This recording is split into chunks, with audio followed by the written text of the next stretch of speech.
Всем привет, уважаемые друзья, мои любимые люди. Здесь для вас расклад на тему «Стоит ли его ждать?». Расклад будет на игральных картах и картах Таро вместе. Вот эта колода Джейн Остин, она действительно впитывает в себя все старшие арканы и младшие арканы, а также игральные карты. Поэтому здесь информации много. Стоит ли ждать мужчину, который вас сейчас волнует, тревожит, вы его любите и не любите одновременно, потому что если он заставляет себя ждать, что-то здесь не так, он вами, наверное, пользуется, потому что те, кто нас любит, не заставляет нас ждать. Но, тем не менее, мы посмотрим, это карты лучше знают меня, потому что карты именно с вами будут резонировать, так как вы их будете чувствовать. Есть такое ощущение, что все субъективно понимается, субъективно имеется в виду по-своему. Поэтому вы поймете по-своему. Не сомневайтесь, в этом одном варианте я буду давать разные варианты, и вы себя узнаете, то возьмете себе на помощь. А то, что не резонирует, можно отбросить за ненадобностью. Точно по такому же стандарту работает любой расклад, общий или заказанный. Кстати, я не принимаю лично. У меня заказать нельзя, потому что я по моему методу могу вам помочь в общих раскладах. Вы узнаете свою ситуацию, сами ее проработаете, и карты вам помогут в этом. Будут ваши помощники, ваши консультанты. Здесь смотрите, сколько консультантов. Представляете вам себе, а я только лишь проводник. Итак, стоит ли его ждать? Первая, самая главная карта, она закладывает фундамент всему. Смотрите, это карта Иерофант. Он медлит по каким-то своим скрытым причинам. Иерофант неплохая карта в этом случае. Она говорит, что он, скорее всего, не с кем, он один. И как один? Он один и с вами одновременно. Знаете, вот на этой карте изображено что? Вы играете на фортепиано. Фортепиано имеется в виду, у вас свои мысли, да, вы у себя в своем мире рассуждаете, может быть, сейчас вот с картами рассуждаете на эту тему, а он у себя в мыслях. То есть вы у себя в мыслях, а он у себя в мыслях. В принципе, вы вместе, но вы каким-то образом отвернулись друг от друга здесь. И он рассуждает о чем?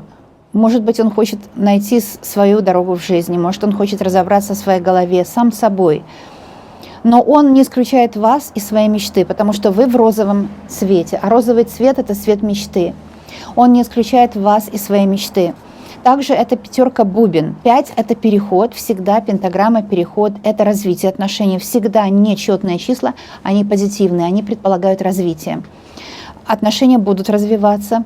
Стоит не просто ждать, а стоит знать, что впереди вы будете вместе и жить своей жизнью, потому что вы здесь живете своей жизнью. Вы играете на фортепиано, это метафора, да, о том, что вы занимаетесь своими делами. Тем более игра на фортепиано – это как бы в кайф. То есть здесь намек: делайте то, что вам приятно. Вы в розовых мечтах у него, это точно. Он такой, думает, что он рассудительный, сам собой рассуждает, может, он где-то самодур немного. Я хочу сказать, даже самый добрый мужчина, уже мой Николай, уже святой ангел, но он все равно иногда включает вот этого мужского самодура. Любой мужчина немножко самодур, его вот эта функция мужская, она предполагает это, да. Где-то он находится у себя в мыслях, но вы у него в мечтах. Стоит ли его ждать? Следующая карта. И эта карта «Отшельник», 2 старших аркана, характеризует вашего суженого ряженого. И он здесь и отшельник, и иерофант. Если мужчина, у вас еще нет его, вам вот такой встретится рассудительный, умный, деловой, предприимчивый, голова, да, в голове у него много чего происходит, умная голова, можно сказать, да, ничего, неплохо, умный человек. Отшельник. На ваш вопрос, с другой ли он, отвечает: нет, конечно, с какой он другой. Он ищет свой внутренний свет, он ищет свою идею, он ищет свою жизнь. Он где-то в потемках, разуму нужен вот этот свет. Вы розовый свет, он вас не видит, он ищет какой-то свой розовый свет. Вообще, на самом деле, каждый человек, в принципе, должен себя искать, да, даже в паре. Интересен нам тот, кто развит, В смысле, как развит?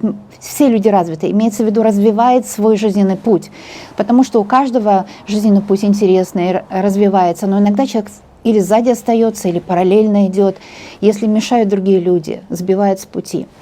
Но я здесь вижу, что его с пути не собьешь. Он как скала, в своих мыслях пребывает часто. Иногда мужчина живет в голове вот такой, да, он не живет в натуре, в природе. Вы у него розовая мечта, вы есть у него, вот, пожалуйста, живи, наслаждайся. А он все-таки беспокойный, просит бури, как будто в буре есть покой. Так, по-моему, Лермонтова или что-то такое. То есть вот его мятежная душа просит бури. И эта его мятежная душа выражается в этой латерне, которая у него магическая латерна.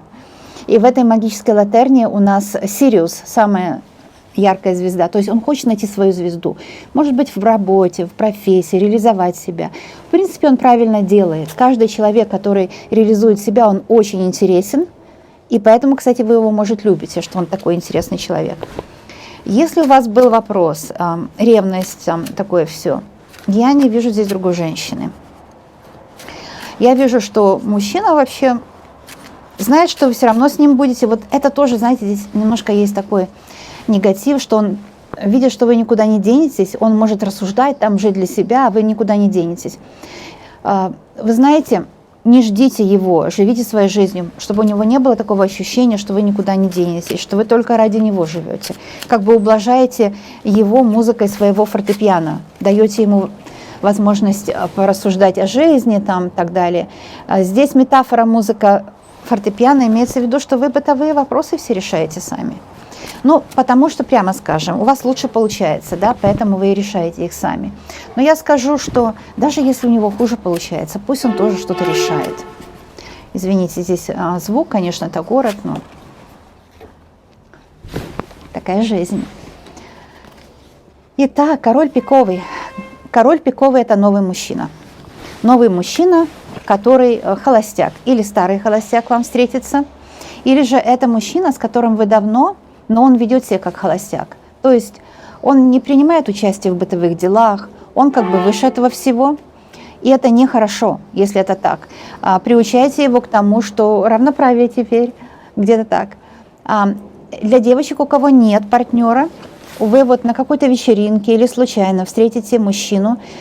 Пиковый король – это мужчина интересный, который умеет так масштабно мыслить. Вот эти все три карты вместе.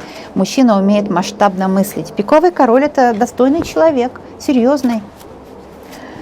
Кстати, пиковый король ведь у нас еще комбинируется вместе с картой император. Это такие классные карты, я их обожаю. Просто обожаю, они такие информативные. Он еще император у вас, то есть заступник, защитник, который может оградить вас от перипетий судьбы. Женщине теперь современной на таком, знаете, чисто женском фоне нужно чувствовать, что мужчина это плечо подставит.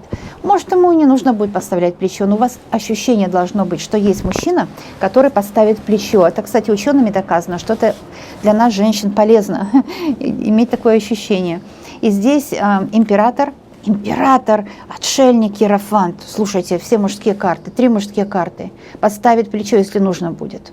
Ну, не нужно будет, в общем-то. Ну, хорошо, что есть такое ощущение, что он готов. Вот он готов, всегда готов подставить плечо.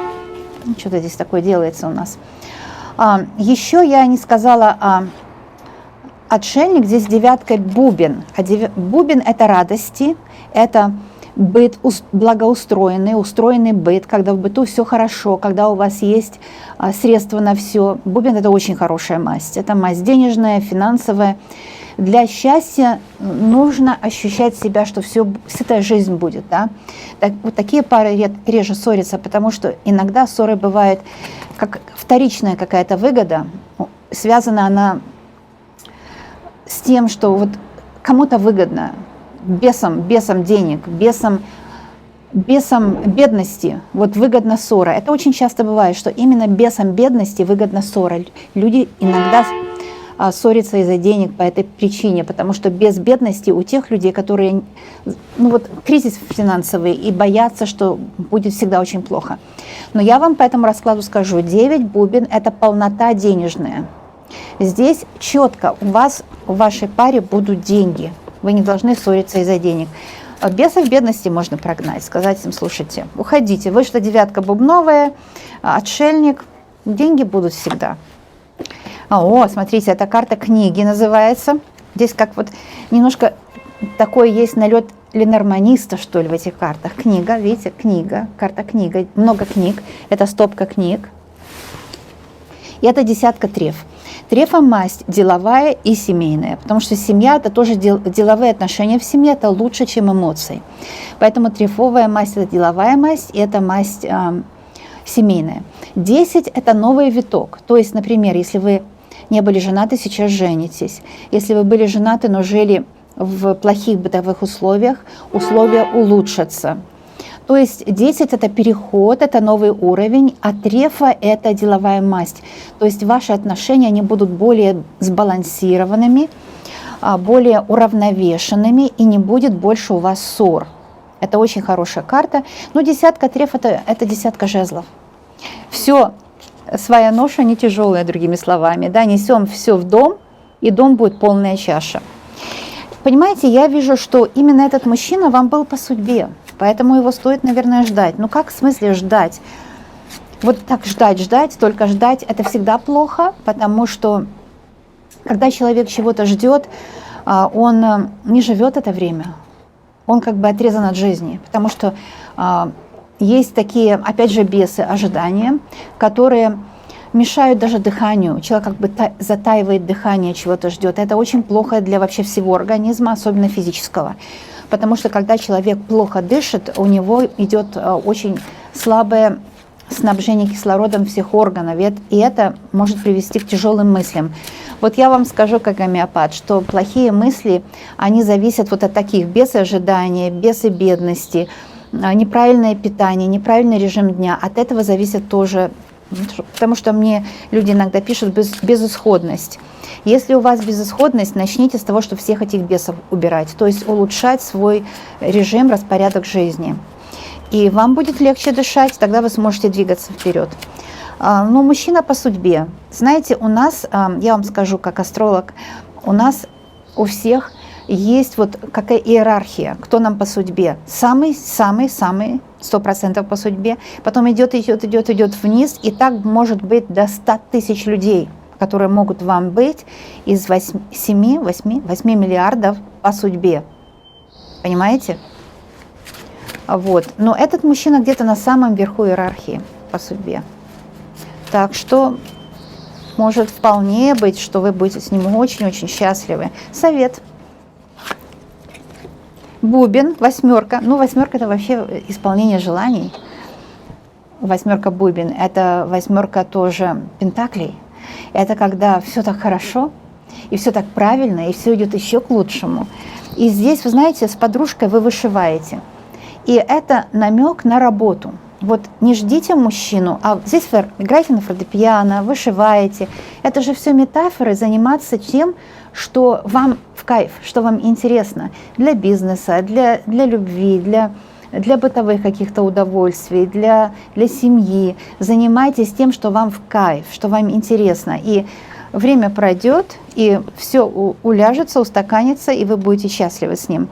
Вот здесь вы вышиваете с подружкой. Это имеется в виду какой-то бизнес, какие-то дела, какая-то работа, и домашняя работа, и на предприятии. Занимайтесь вот этими вещами, потому что эти вещи для вас будут очень даже полезны. Давайте я еще возьму. Вы знаете, я сделаю в конце фотографию этого расклада и прикреплю ее к раскладу, чтобы вы их могли еще раз посмотреть на них, подумать о них. Но это валет червовый. Мужчина хлопочет. Он хлопочет, смотрите, он ищет вас. Вот видите, если вы даже еще не знакомы, здесь он вас ищет. А если поссорились, он ищет возможности примириться. Ну так понятно все. Он с этой латерной вас ищет. И здесь валет – это всегда хлопоты. А червовый валет – это червовые хлопоты. Это хлопоты любовные. Так что он хочет выйти с вами на связь. У него какие-то любовные хлопоты о вас. Так что будет встреча, будет продолжение отношений. И, конечно, стоит вам планировать но также все, что я сказала в этом раскладе, я хотела сделать экспресс-расклад, поэтому, надеюсь, вам это подойдет, и мне в вашей компании всегда просто в кайф. Я надеюсь, что и вам со мной не скучно, а значит, мы скоро еще обязательно с вами увидимся. Всем желаю счастья, любви и благополучия. До новых встреч, друзья!